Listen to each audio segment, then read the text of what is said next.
changed my mind. I don't want a cowl hood anymore, so I'm putting the sticker under here. Anyways, this bad Larry caught on fire the other day when I was trying to fill up my tire because it was low. Flames just started coming out to like here.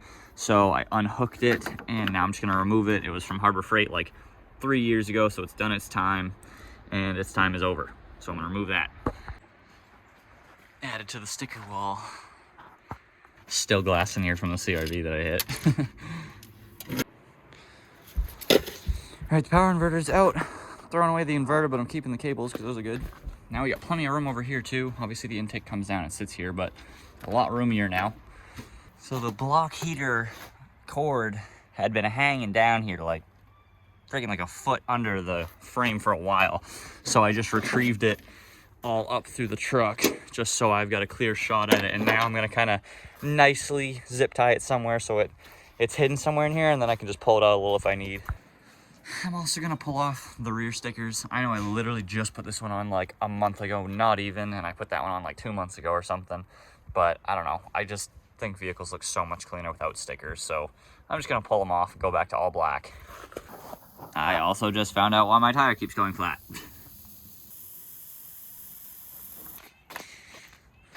Here, as you can see, this is what my tire does every morning because of the nail. So I got a little patch kit. I'm gonna back it up to the garage, pull the nail out, patch it.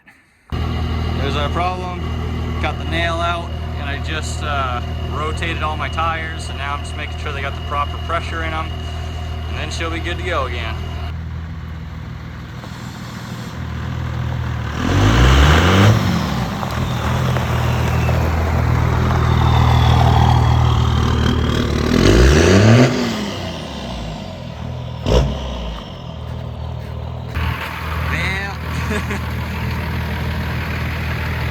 Not supposed to do that. Yeah, so basically, I tried to take it for a quick ride up the road and the plug completely blew out. So here we are. There's only one thing left to do now.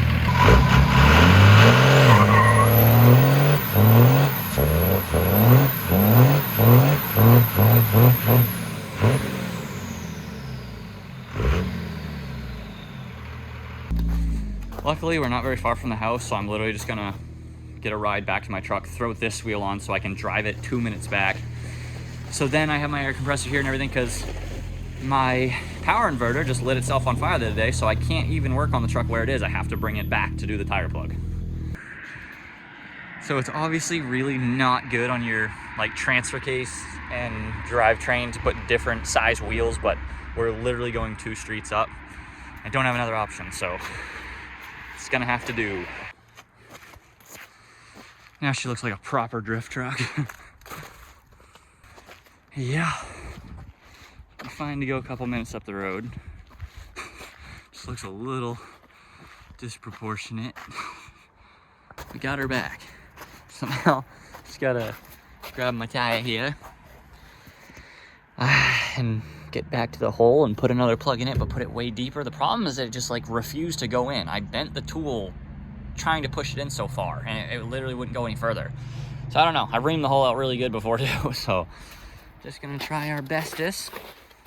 Then I can take off this big Larry. Here's the hole. It's all cleaned up around it. I tried to friggin' open it up a little bit as well, and it's pretty freed up. So as you can see, that's where it fell off and then got stuck to the tire after it fell out when I was driving. So yeah, you got 3 more chances. I don't know why it fought so damn hard, but it is finally in and happy how it should be. I gotta fill the tire back with air so it goes back on the bead and then switch them over. Finally got some snow.